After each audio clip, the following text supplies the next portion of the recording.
सम्मानित बुजुर्गों, नौजवान साथियों, मैं अपनी ओर से, अपने परिजनों और परिचितों की ओर से, अपनी पार्टी की ओर से बड़े भाई श्रद्धेय श्री सत्यपाल मलिक जी को हृदय की गहराइयों से श्रद्धांजलि अर्पित करता हूँ। आदरणीय मलिक साहब के बारे में आप सभी ने बताया, मुझे कहने में संकोच नहीं कि सबसे ज़्यादा जानने वालों में यहाँ भाई साहब जगत सिंह साहब, चचा श्री राम तोमर जी, जमशेद भाई, ओमवीर जी, केसी त्यागी जी और बाद में त्रिलोक त्यागी, ये लोग हमसे ज़्यादा जानते हैं। हम इतना जानते हैं कि जब हम पढ़ते थे तो लोग तारीफ क्या करते थे कि एक वहाँ नेता है, और हम लोग बस में बैठ कर के यूनिवर्सिटी में सुनने आते थे सत्यपाल मलिक जी को, क्या कैसा बोलता है। पर जितना अच्छा वो पढ़ते समय बोलते थे, गवर्नर बनकर के उतना अच्छा नहीं बोल पाए। एक बार हमने इन्हें 1978 में बुलाया शिव चौक पर, हमारी छात्र सभा का, अपने छात्र संगठन का कार्यक्रम था, और वहाँ जो लठ बजवाया भाई, वहाँ लठ बजा, टाउन हॉल में टेंट था एक संगठन का, वो टेंट फूका, ज्ञान कुमार वकील साहब अगुवाई कर रहे थे। हर जगह इनके बड़े समर्थक थे। ये सही है कि राजनीति के कारखाने थे। जब हम इनसे मिलने आने लगे, हमें चस्का लगा राजनीति का, तो हम इनसे मिलने आते थे। तो इन्होंने एक दिन, मैं जमशेद भाई थे, पता नहीं आपके याद है नहीं, मुझे इन्होंने कहा कि हरिंद तू एमएलए बन सकता है। मैं कहा जी वो कैसे? कि तू लोकदल से चुनाव लड़ ले, हार जाएगा मैं तुझे कांग्रेस में ले लूं, हारा हुआ एमएलए। बस मेरा सूत बैठ गया, लोकदल से लड़ लिया, मैं जीत गया। हमेशा बड़े भाई की तरह, गार्जियन की तरह हम लोगों को देखते थे, नाराज भी होते थे, पर नाराज में प्यार था, हमेशा डांटते भी थे। और हमने इनके जीवन को संघर्ष का जीवन के रूप में देखा शुरू से ही। आम किसान के घर में नहीं, गरीब किसान के घर में पैदा हुए, अपनी बुद्धि के बल पर, अपने व्यवहार से अपने साथियों की टीम बना करके, उनके बल पर, उनके कंधे पर बैठ करके, उनका हाथ पकड़ करके इन्होंने छात्र जीवन से राजनीति शुरू की।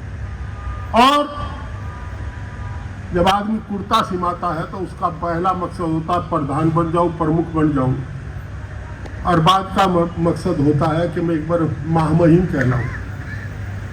ये केंद्र के मंत्री भी बने और गवर्नर भी 5-5 स्टेट का 4 दिन के पास रहा। और भाई लड़ाई आखिर तक लड़ी। वो दृश्य बड़ा हृदय विदारक था, जिसको पीड़ा हो देखो भाई, कोई ये कहे कि राजनीतिक आदमी को माइक दे दो और ये कहो कि राजनीति ना करिए, रखे घास को चढ़ा रहे हैं यहाँ, राजनीतिक बात तो कही जाती।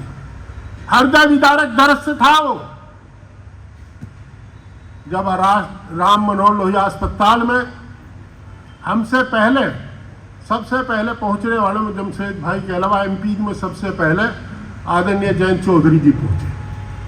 वो पहुंच करके चले आए, मैं पार्लियामेंट में पता लगा, मैं गया तो हमारे सामने युद्धवीर जी भी आए, बेनीवाल साहब भी आए, बाड़मेर जैसलमेर के जो एमपी साहब हैं, और डॉक्टर राजकुमार सागवान भी आए।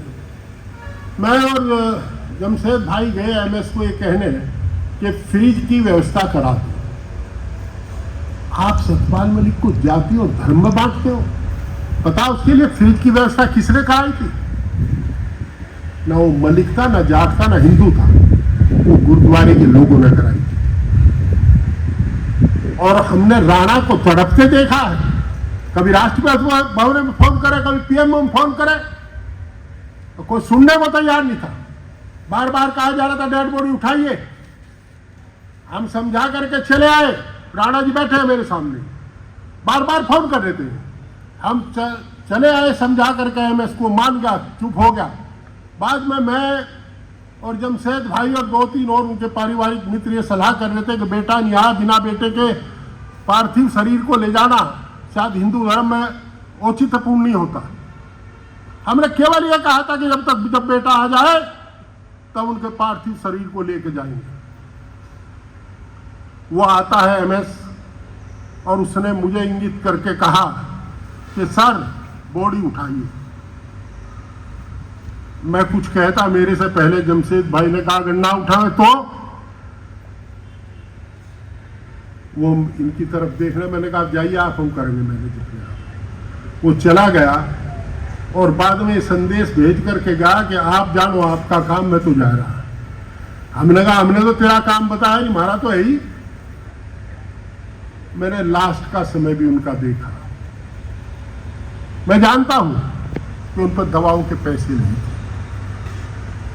और राजस्थान के 3-4 लोगों ने जितनी सेवा उनकी की है, इतनी सेवा घर का भाई भतीजा भी नहीं कर सकता। मैं उन्हें भी नमन करता हूं, उनके सामने भी नतमस्तक।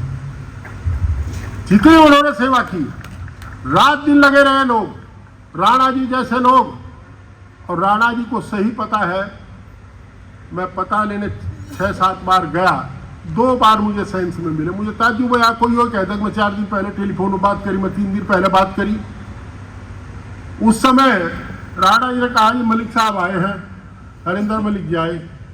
एक दिन तो ये कहा हरेंद्र, मैं कहा जी राजनीतिक जीवन बहुत बाकी है, तुम्हारा घबराना मत। कभी हल्की बात तो करते ही नहीं थे। हमने कहा जी आपका आशीर्वाद रहिएगा, ठीक है अग्रसेन भाई मैं ठीक हूं। कई बार सोए हुए मिले, पता नहीं लगा, 2 बार तो सेंसलेस मिले।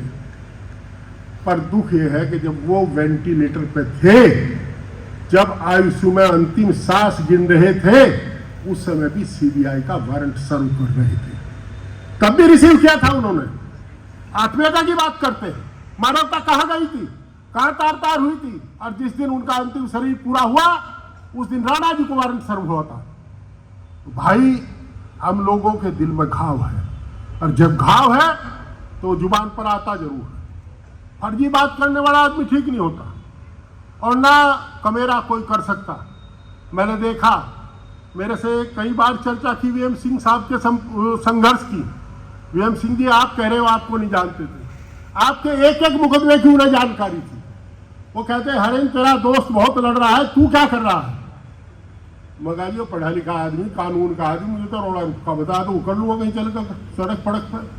तो वो हर बात की, किसान के लिए कश्मीर से लेकर कन्याकुमारी तक जहां पत्ता हिलता था, जो सच किसान की लड़ाई लड़ता था, उसे सतपाल मलिक सराहने का काम करता था। इसलिए वीएम सिंह साहब को भी हमेशा सराहने का काम करते थे, हमें नसीहत करते थे इस बात के लिए कि आप नहीं करते, वो कर रहे हैं। मैं उस दिन को कैसे भूल जाऊं। बार बार फोन करने के बाद भी हम लोग अंत्येष्टि स्थल पर वहां इंतजार प्रतीक्षारत रहे कि शायद, चूंकि आदरणीय प्रधानमंत्री जी का ट्वीट आ गया था शोक संदेश का पहले दिन कि शायद कुछ होगा, पर कुछ नहीं हुआ। आपका आशीर्वाद और आपका सहयोग, और मैं मानता हूं अगर वो ये औपचारिकता थी वे पूर्ण हो जाती तो आप आज लोग इस तरह हृदय से, दिल से उन्हें श्रद्धांजलि ना दे रहे होते। आज ही अमरोहा में भी श्रद्धांजलि थी और कल्हावड़ में भी श्रद्धांजलि समारोह तक मैंने वहां भी समय दिया था, वहां भी दिया था।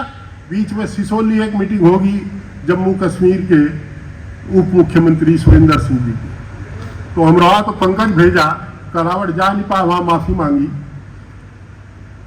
पर हम बड़े भारी मन से, मेरे साथ कई लोग थे, सभी लोगों ने कहा कि भाई ये नहीं करना चाहिए था, परंतु फिर भी आप लोगों ने, किसान परिवार ने ये चाहा कि इस महान व्यक्ति की याद को जिंदा रखा जाए। आप लोगों ने प्रयास किया, आप इसके लिए बधाई के पात्र हैं।